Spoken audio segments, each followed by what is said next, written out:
Ma'am, ano po yung mga hinaing po ninyo sa LTFRB? Ang unang-una, yung pakikialam nila sa usapin ng kooperatiba. Yung pinagpag-withdraw ng mga tao namin, mga member namin, na pinakailaman nila. Hindi po, involuntary yun. So sila na yung nagbigay ng order, pinalilipat pa nila sa ibang kooperatiba. At kaakibat nito ay yung pananakot. Kaya nilagay ko, nananakot pa sila na pag hindi namin ginawa ito, maaaring kami pa ang kasuhan. Sino po yung tinutukoy nyo, ma'am, na LTFRB? Administrador. Ng ano pong Administrador ng Buong Region 4. Hindi siya. Buong Region 4 po. Administrador at saka yung legal. Opo. Bakit po dito po kayo naggawa ng request? Ayaw na kami pakinggan. Ayaw nila kami pakinggan. Sumulat ako para mag-apila o tawag dito, doon sa order nila. Ko-question ko yung order. Kasi nag-order sila na yung huling walo na member namin, inilipat nila sa iba. Opo. Kanina po may naririnig po ako sa mga nagsasalita. Binabanggit po nila na meron pang nangyayaring corruption sa buhatan.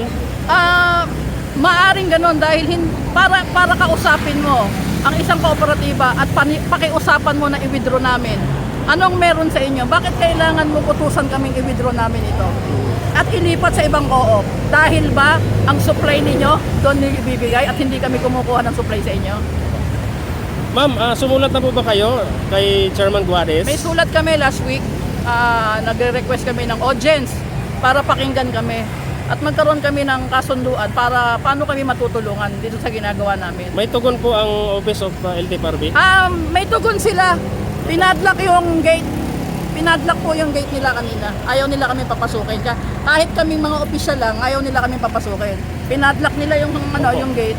Wala po bang lumabas na any representative ng LTFRB para harapin kayo? Merong lumabas. Ang lumabas sa gwardiya. Gwardiya para ipadlock yung gate. Opo, alam ko po, I understand yung LTFRB po, main office sa region. Meron po silang mga contact number sa inyo. Meron po bang nag-try na tawagan kayo, kausapin kayo para ipaliwanag? May nag-try nung Sabado, pero gaya ng sinabi niya, kami daw ay makipag-usap. So kaya nga kami nandito, makikipag-usap kami. Makikipag-usap kami, pero hindi kami hinarap eh. Ngayon po, hindi po kayo hinarap ng LTFRB main office.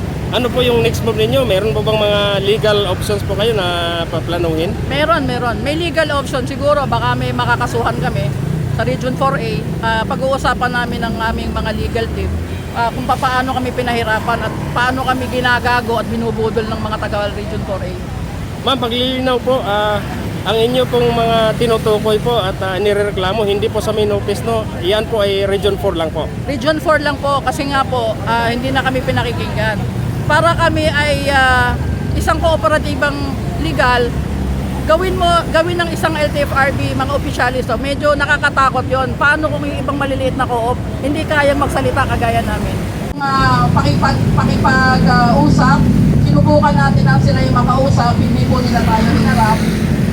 Hindi po ito dito matatapos. Ito po ay sa tingin namin ay magsisimula pa ng isang mas malawak, mas marami pang susunod na mga pagkilos. Kung ganito mismo ang ginagawa ninyo sa mga kooperatiba na talagang nagko-comply, sumusuporta sa modernisasyon, how much more pa yung mga hindi sumusuporta? Bakit kailangan ang mga sumusuporta sa PUP modernization ay durugin pa ninyo? Pagwatak-watakin ninyo at inyong budulin. Budol na ho ang tawag namin dyan. Lahat ho ng pinag-usapan natin walang nangyari. Sumunod kami sa in-order ng gobyerno na mag-comply at magbuo ng isang kooperatiba. Na ginawa naman namin. Pero sa ngayon, yung mga nagdaang buwan, ay may mga miyembro kami na gusto mag-withdraw. Dahil wala kami magagawa, hinayaan namin sila mag-withdraw. Bukod dun sa iilan na ang LTFRB mismo ng Region 4A ang nag-uutos sa amin na i-withdraw mismo yung aming mga member at palipatin sa ibang kooperatiba. Ang ipinagtatao lang, ano ang pinagkaiba ng kooperatiba namin sa kooperatiba na gusto nilang lipatan ng ibang membro? Dahil baka may mas maganda silang bigay o regalo, hindi kagaya namin na ano namang ibibigay namin sa kanila ay kami may hirap na nagsama-sama. Opo. Individual na operator. Sir Henner, kayo po, ang grupo po ninyong Pamana Cooperative, ito po ay anti-modernization No, or pro? no. Kami ay pro. Kami nga ay magmo-modernize. Bakit nila kami pinapahirapan? Kagaya ngayon, dudulog kami dito tungkol sa reklamo namin dun sa Region 4A na hindi naman kami hinarap at pinagpadlakan pa kami ng gate. Nakakapagtaka lang. Baka alam din nila ang nangyayari dun sa amin sa probinsya. Opo. Bakit po, sa tingin nyo, bakit po pinapalipat po? May nangyari po sa buhatan na katulad ng binanggit kanina. Malamang siguro kasi baka may pagkakaiba yung kooperatibang pinagsamahan namin at yung kooperatibang gustong lipatan. Baka yun eh napapasunod nila sa gusto nila. Ilang kooperatiba po itong nagtatalo ngayon? Sa kooperatiba wala kaming pagtatalo. Okay. Ang pinagtataka ko lang, bakit yung miyembro namin ay mismong opisyal ng Region 4A ang gustong palipatin yung aming mga member doon sa kabilang kooperatiba. Yun ang pinagtataka ko. Anong pinagkaiba ng kooperatiba namin sa kooperatiba nila? Marami pang mga instances, marami pa tayo pwedeng sabihin. Ayun po ninyo na gusto nyo iparating kay Chairman kung nakikinig siya ngayon. Sana po, Chairman, pakinggan naman po ninyo yung aming mga hinaing. Sana po, huwag nyo kaming patlakan ng case. Kasi kami po ay nakikiusap lamang na sana itugunan ng aming mga suliranin doon sa Region 4A. Patungkol sa LGU, saka sa LTFRB, na pinagkakaisahan po kaming mga maliliit na mamamayan na umaasa lamang po dito sa proyekto ng gobyerno na modernization. Paano naman po ang aming mga drivers, lalo na rin po ang aming mga jeep, paano po wawalan po kami ng kabuhayan pag binuwag po ang aming cooperative. Yun lang po.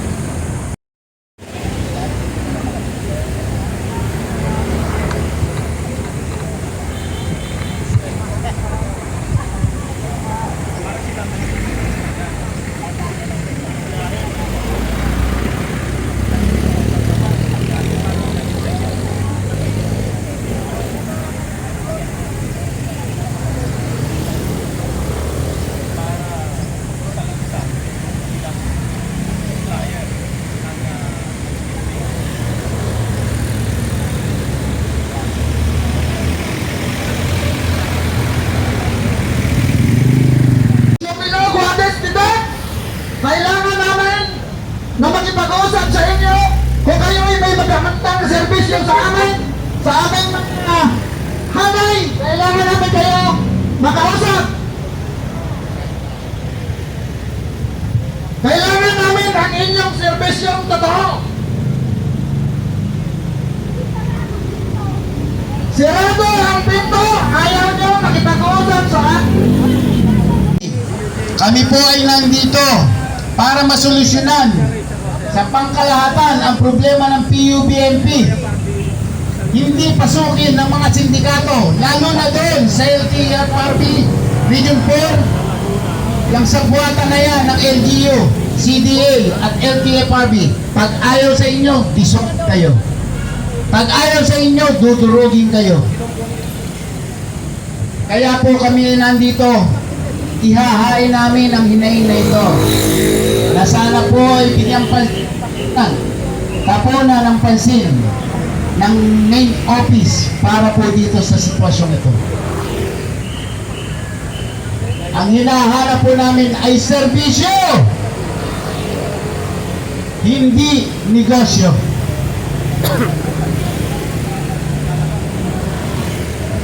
Napakatagal na pong sumusunod ng mga kooperatiba doon sa amin. Yung iba malalaki hanggang sa lumiit. Yung iba talagang nawala na dahil sa buwatan ito. Kaya po kami ay nandirito. Kung hindi kami pakinggan ng maayos na pakiusap, ay nandito kami para ilatag sa buong sambayanan na kami po ay nagigipit doon sa amin sa Region 4A. Kaya po kami humihiling, pakinggan nyo kami. Huwag kayong magbinibinihan. Harapin ninyo po kami. Hindi po kami nanggugulo. Kami po ay makikipag-usap para sa ikaayos ng PUBMP ito.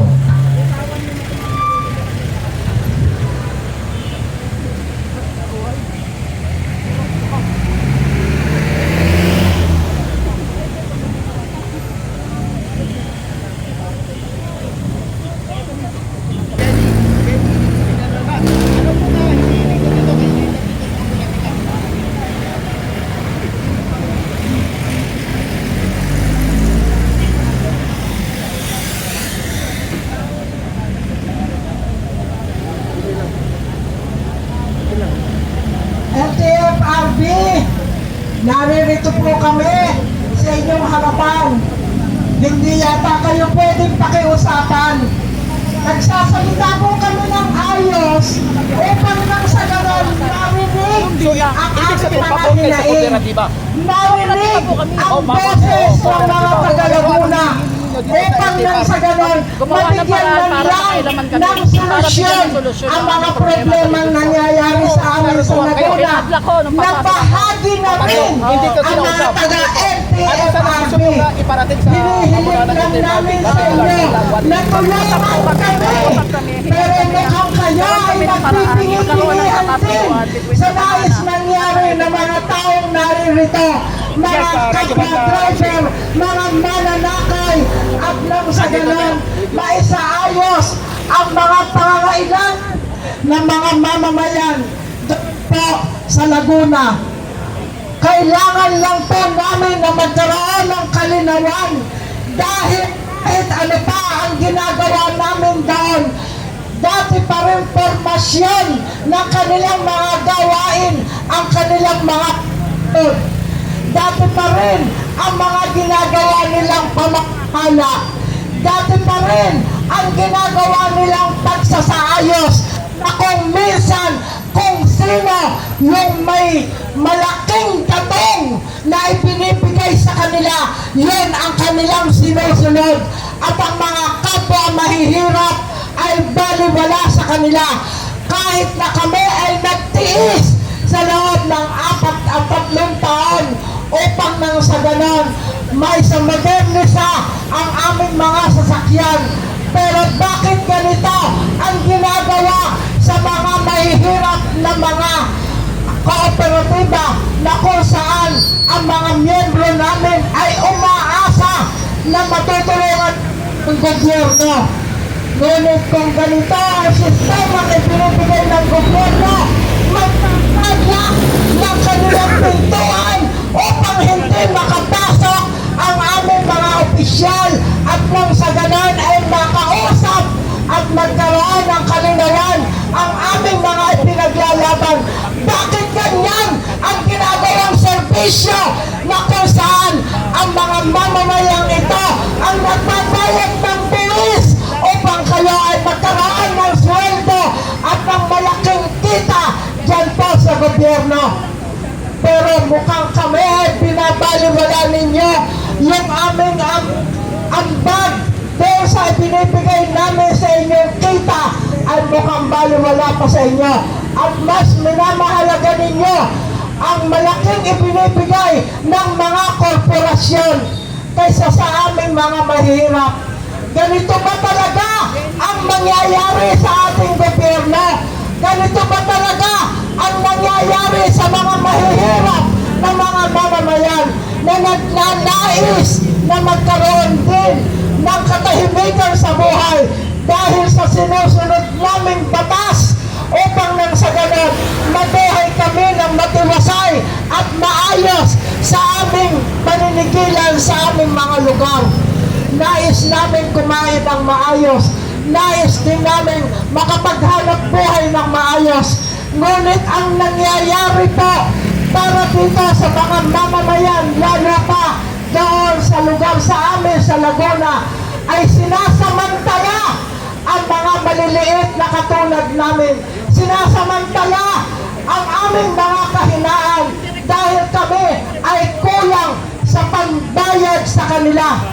Pero dahil pinagtulong-tulungan ng mga mamamayan ang mga kailangang bayarin dyan po sa sinasabi namin modernisasyon na yan, ay isinasalba po namin pati ang pagkain namin sa aming mga harapan, pati ang pagkain ng aming mga anak, ang pag-aaral upang maisaayos lamang ang aming paghahanap buhay.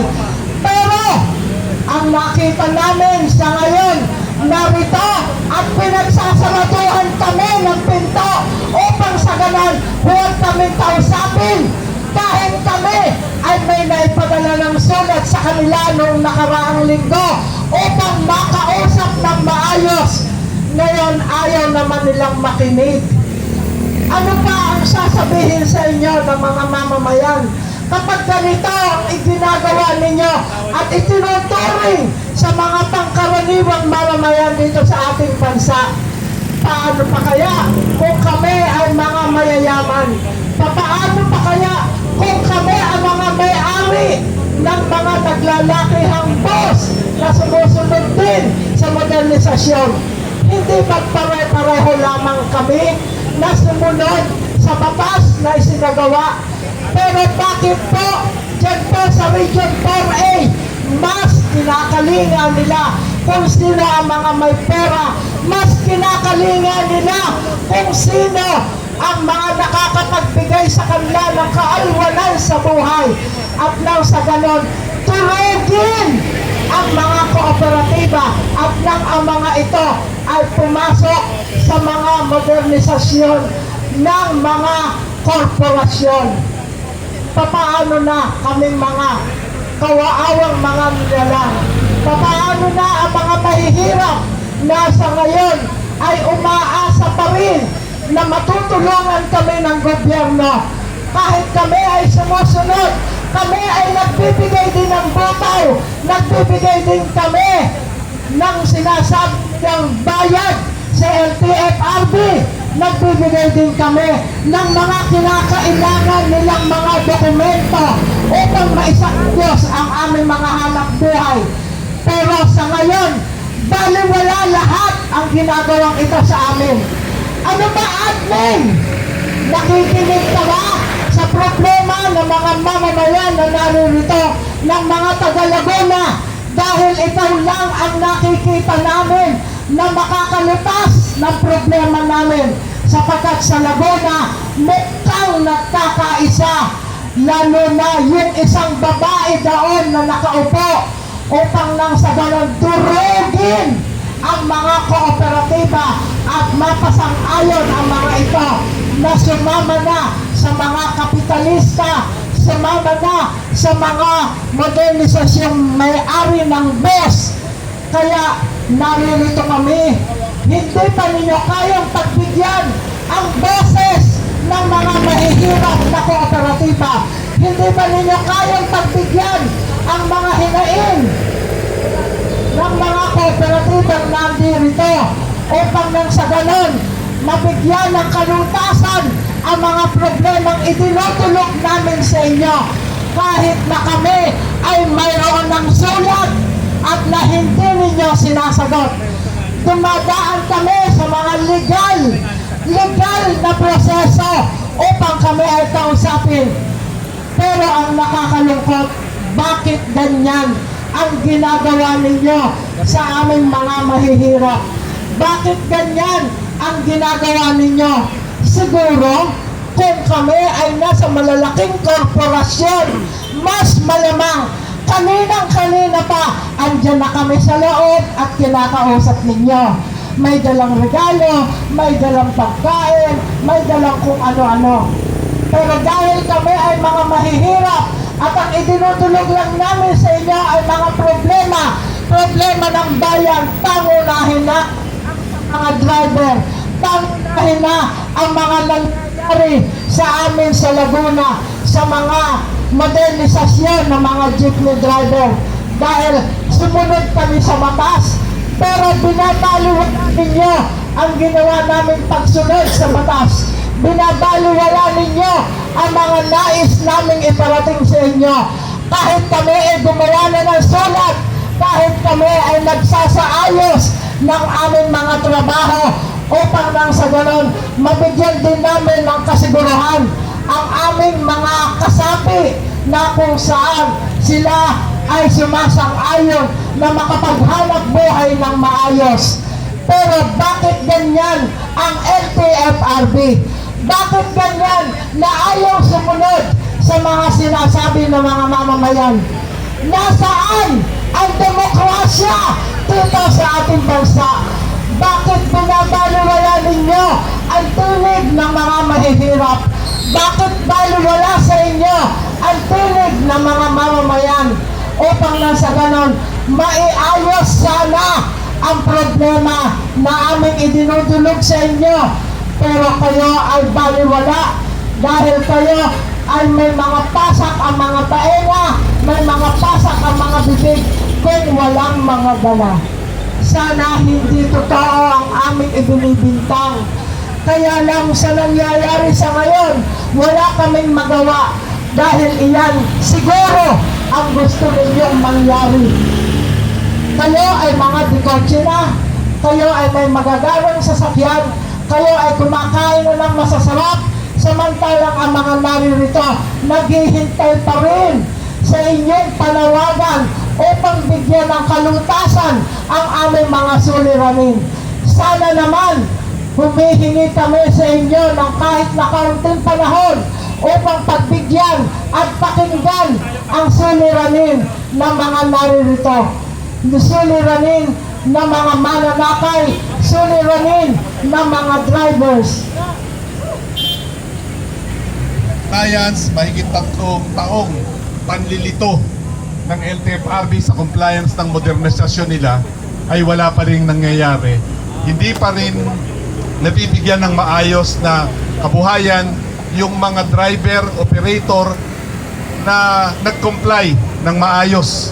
Sabi ng modernisasyon ay pangunahing bibigyan ng prioridad ay ang kooperatiba, pero sa kabila niyan 3 taong pinahirapan, nilito at sinisindikato ng LTFRB Region 4A ang mga kooperatiba sa Region 4A. Kaya hanggang ngayon patuloy na lumiliit at nanganganib na maubos na ang mga linya o ruta na comply ng kooperatiba ng pamana. Anong ibig pong sabihin nito? Ang ibig sabihin niya na hindi problema kung ano man ang gawin ng gobyerno. Hindi problema ang modernisasyon, hindi problema kung mananatili ang mga lumang jeep. Ang problema ay ang korupsyon ng mga namumuno ng mga opisyal sa LTFRB. Sindikato kasabwat ang local government sa mga terminal, sa koleksyon sa mga pila sa mga probinsya. Yan ang problema natin. Patuloy nilang ginagatasan, pinagkakakitaan kung sino pa yung pinakamaliliit na kumikita sa lansangan. Kung sino pa yung mga pinakamaliliit na naghahanap buhay, yun pa ang pinagkakakitaan ng LTFRB, kasabwat ang mga local government units, kasabwat ang mga opisyalis ng mga bayan na ating sinasakupan para pasadahan, kasabwat ang CDA, ang Cooperative Development Authority. Lahat po yan nagsasabuatan para maitulak yung malalaking korporasyon na nagnanais na kuhanin yung mga ruta sa mga bayan na yan mula sa Region 4A papunta sa Metro Manila. Yan po ang problema natin. Yan po ang problema ng hanap buhay natin. Walang kikilalanin itong LTFRB na maliliit na ganitong panawagan, kundi ang kikilalanin nito ay ang mas malakas nating pagsasama-sama. Kinakailangan po natin matapos itong picket rally na to, matapos tayong barsaraduhan ng gate ng LTFRB, na kailangan maghanda tayo sa mas malaking pagkilos para balikan ang mga kurap na ito sa LTFRB. Walang kikilalanin ito dahil ito ay pinagkakakitaan nila, ginagawa nilang pagpapayaman ang pwesto, kaya kinakailangan ilantad natin ito. Yun lamang ang kikilalanin ng mga yan. Walang ibang kikilalanin yan kundi lakas ng sarili nating organisasyon. At sa pag-alis natin mula rito, kinakailangan pa natin mag-organisa, ipaliwanag pa natin sa ating mga kasamahan ang kinakailangan pang pagkilos para intindihin tayo, para pansinin tayo ng LTFRB. Yun lang po mga kasama, at maraming salamat sa mga sumuporta, tumulong pumunta rito para suportahan yung panawagan ng Pamana Cooperative.